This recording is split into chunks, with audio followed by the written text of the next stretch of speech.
Mirasee.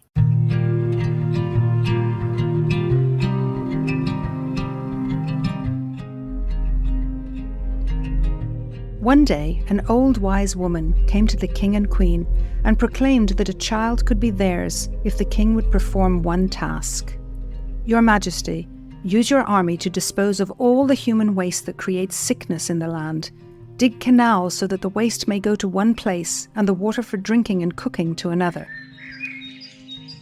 And soon, the pestilence that had afflicted the people for many years was gone. But as no child was conceived, the king summoned the old woman to the throne room. Hi, I'm Lisa Bloom, the story coach, and you're listening to Once Upon a Business. In each episode, we explore a story, a fairy tale, folk tale, or traditional story, so that we can discover the amazing lessons relevant for business and for entrepreneurs. The old wise woman told the king, "O king, now parcel out the land to the serfs and peasants, and allow each family enough for a bountiful life." "Why should I give what is mine?" asked the king. But the promise of a child of his own spurred him to give every peasant and serf his own land. Still, no child was conceived, and in his wrath the king condemned the old woman to death. "Your Majesty, you may kill me, but one last requirement will bring fruit. Of this I am sure. The last thing you must do is dismantle your army. For decades our kingdom has fought war after war. Make good treaties with your neighbours." The king longed for a child so desperately that against his better judgment he did as he was asked. And so for the first time in memory, there were no armed guards. Children danced safely at the borders, but after a year, when again no child had been conceived, the king summoned the old woman to the scaffold to die. But she spoke quietly to him. "You have given your people health. You have given them wealth and the security of peace. Your name always will be spoken with honor through the generations. You will be remembered by all the children of this land." And the king took her hand as he gazed at the bounteous landscape he had created and knew that what she said was true. Because of her, his actions had given birth to a greater life than he had ever dreamed possible.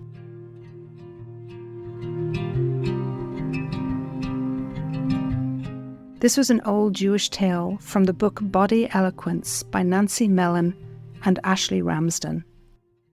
I think this is such an interesting story. Even the first sentence is fascinating. A king who ruled a troubled realm longed bitterly for a child.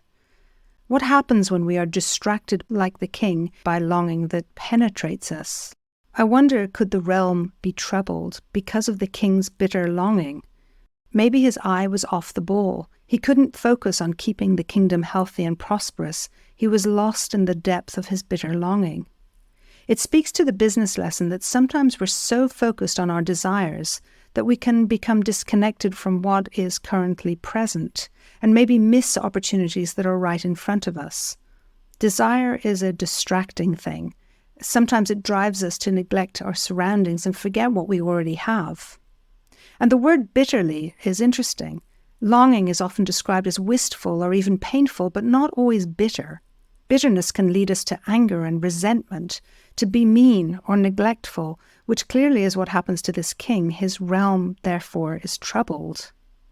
Enter the old wise woman, such a powerful archetype in these stories, who essentially sends him on this journey to improve the kingdom.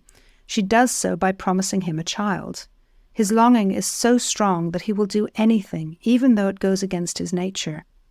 Interestingly, the queen is entirely absent in this story. She's mentioned but doesn't appear at all. The old wise woman asks him to improve the health of the kingdom, then the wealth of each person, and finally to end war with their neighbours. This order is important. It tells us that in our lives, as a business owner or entrepreneur too, first we must tend to our physical and mental well-being. Without this, we have nothing. Then our financial security is important. So no matter how much you believe in your idea or your plan, you need to have a strong financial foundation in order to make it happen. And finally, no war. How can we create work and businesses that contribute to the well-being of others? For most of the entrepreneurs and business owners that I know, this is very clear. We do what we do because we believe in it. It brings us joy and well-being. It makes us money, and we're doing good in the world by helping others. There's another message here, that our personal well-being and financial success is not enough. We're connected to others. We can only thrive when we have positive impact and connection to community. Recently, I met a woman who had moved from her place of origin to a new country. Of course, this is a familiar journey to mine. I asked her, have you found your people? Are you connected to this new place you've lived in for the last 15 years? I was thinking about a faith community or a specific group of friends, but ultimately she told me that it was through her business that she felt that community. By learning and working with other entrepreneurs that are building their businesses too, she finally feels at home. The story makes me think about balance. So we have health, wealth, and peace. And of course, we all want all of the above, right? And so we set out to attain them all. Isn't that the case? Well, not really. I think the Western culture leans towards wealth more than anything else. Since when is it okay to work 14 hours a day and have 10 days of vacation in an entire year? And yet we've all done this. Somehow we've created societies where it's accepted that the pursuit of wealth is more important than anything else. And so we have an epidemic of burnout and mental health challenges, and that's without diving into the scourge of addiction that's so common. And in business, we often consider competition as more important than collaboration. We've been told that we need to win the race, to be the best, not to share the winnings and support others on the path. And so we feed the concept of war, that we must rule over and have power, not empower or be at peace. We're left with this conundrum. How do we find balance between health, wealth, and peace? For me, it's a life journey. As the years go by, I think we become more aware of the importance of physical and mental health, perhaps because our bodies and minds remind us of how vulnerable we truly are. So we need to focus more on our personal health and well-being.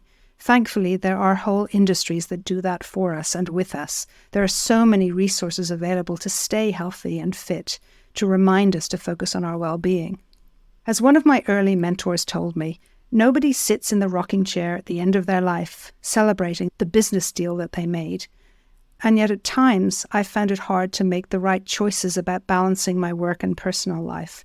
And so I actively work on this with clear intention and the grace and self-forgiveness that sometimes I get it wrong. And then there's peace. For years, I thought of it as an abstract concept. Like the beauty queen who envisions world peace as their personal goal, it seems ridiculous and mostly unattainable. But that changed for me the first time I spoke to my old wise woman. She looked at me with those penetrating, beautiful eyes and said, "Oh, Lisa, I see you and I are together on this path to peace." It felt like a dagger to my stomach, the impact of those words.